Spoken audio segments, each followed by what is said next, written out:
Here we are on the last pre-episode to the Bedrock Guide before we start Season 3, Episode 1. And today we are going to go over the world creation process, and we're going to talk about all the options, and we're going to get the Season 3 world created. Let's go ahead. Let's go to the play button. Let's hit create new. This is where you're going to create a new world.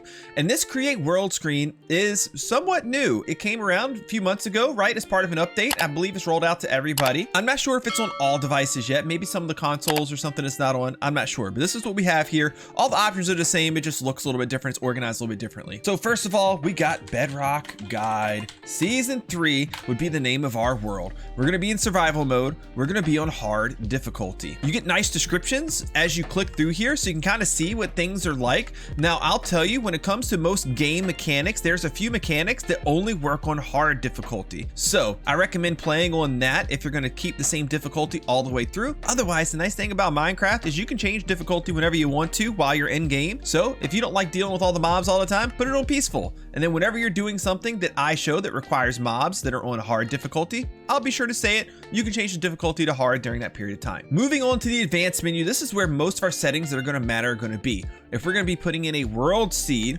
it's going to go right here. I would put in the world seed for the new Bedrock Guide for you guys right now, but I don't want to give it away yet. We'll give that away in episode 1, and it'll be in the description of all of these videos as they come out. If you're doing some type of testing, you might want to turn on, oh, I just clicked stuff. If you're doing some testing, you may want to click on the flat world toggle right here. That'll put you in a super flat world, just like you see in the little preview right there. On Minecraft Bedrock Edition, there are some templates if you want to click on, and it'll put you inside of a particular biome, which is super cool for the game to have available. If you'd like to start out with a map of your area, you could do so by clicking the starting map. You know what? I think maybe we want to start out with a map. We'll do that. That'll be kind of fun to do. You can start out with a bonus chest with a few basic supplies. We're not going to need that, but if you like to have such a thing, it's there for you. Always turn show coordinates on. They'll show up in the top left-hand corner of the screen. I highly recommend you have that. Fire spread on or off is a big question for a lot of people. Now, I like to play with fire spread turned off. That way, if I build out of wood and lightning strikes, everything I've built doesn't burn down. If I decide I want to decorate with a fireplace somewhere or with lava somewhere, everything I built doesn't burn down. Fire spread off, to me, is the only way to go. But if you like to start forest fires in Minecraft, then by all means leave that turned on. This will matter for some game mechanics later when we go to make a gold farm. So make sure you know what it is that you selected here. Some of these are self-explanatory. TNT explodes, goes boom. Red box goes boom. That's pretty funny. Respawn blocks explode. That's for beds and respawn anchors. Mobs drop items when killed. You want that on. Like most of these, you're going to leave default. So next is simulation distance. This one's actually really important. As you can see down here, simulation distance is how far the game will load and apply changes within your world. So a smaller simulation distance means that mobs are going to spawn closer to you. They're not going to spawn far away from you. And after you get only 64 blocks away from anything that you've done, say a farm that you've made, or mobs that you're breeding, or crops that are growing, or anything like that, they're not going to work outside of 64 blocks away. That's it. So depending on your device, you may be able to play a higher simulation distance.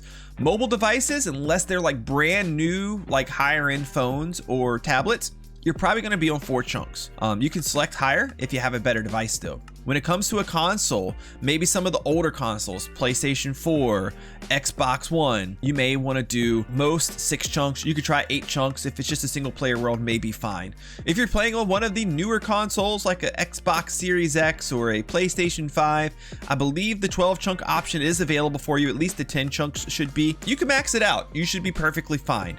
If you're playing on a realm, it's always going to be 4 chunks. It doesn't matter. If you're playing on a server, you can set it higher, but with a lot of players, if you're running like 5, 10, 15 players at a time, it could get kind of laggy. So use caution and maybe do a little bit of research before you select your option here. For our world, I'm on a high-end PC, so I like running 12 chunks. That way I can build a farm, and then up to 192 blocks away, I can be somewhere doing something else, building something else, and that farm is still working. It just makes my workflow a lot more efficient, and it makes the world feel and look more alive. It makes mobs spawn further away, etc., etc.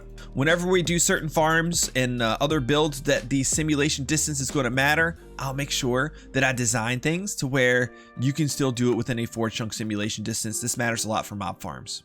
Moving on, multiplayer tab. If you want to have friends play with you, leave multiplayer game on.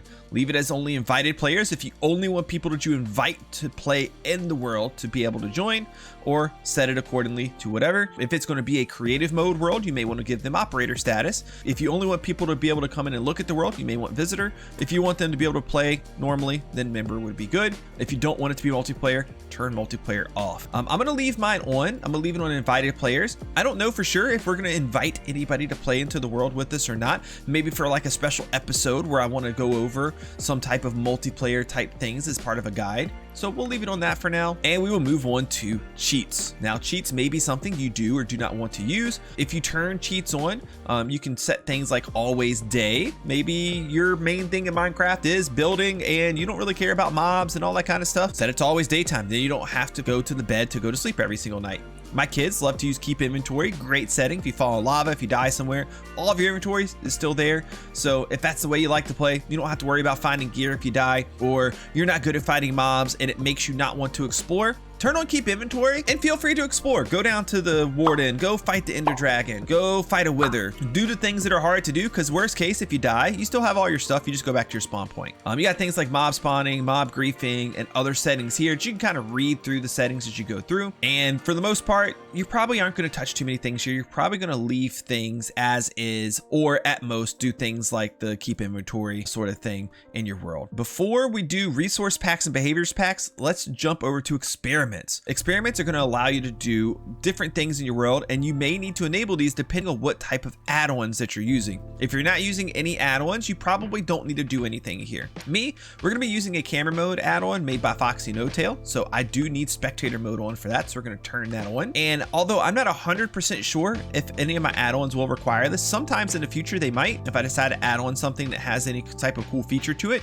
So we're going to turn on holiday creator features and beta APIs. This isn't going to affect anything with the game if I don't have any extra add-ons that use these things, so they're fine to be turned on. But if I do add these things, I don't have to make a copy of the world and do all the extra steps. So I'm going to go ahead, I'm going to turn those on. Again, you may or may not need to do any of these depending on what you're going to do in your world. Now let's go over to resource packs, and if you're going to apply any add-ons to your world, this is where you're going to do it. So I'm going to click on available. I'm going to click on own. These are all the packs that I have. I'm going to turn on a few of these. The day and entity counter that I mentioned earlier, we're going to turn that on, and we're going to turn on the BGS3 pack right here. Then I'm going to go to behavior packs, look at available.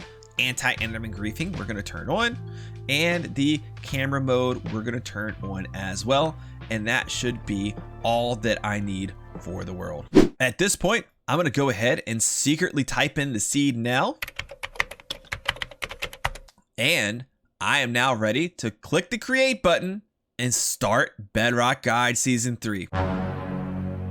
But you'll have to wait until episode 1 to see it yourself. I hope you guys enjoyed this last pre-episode before things get started. If you did, please give a like and subscribe to the channel. Drop me a comment down below. Let me know what's things you want to see in the Bedrock Guide as it comes out. What are the things you're excited about? What are things you want to learn? What things do you think I should be teaching everybody? I'll be looking at all your comments and showing some of them off throughout the episodes. Thanks so much, and I'll see y'all next time.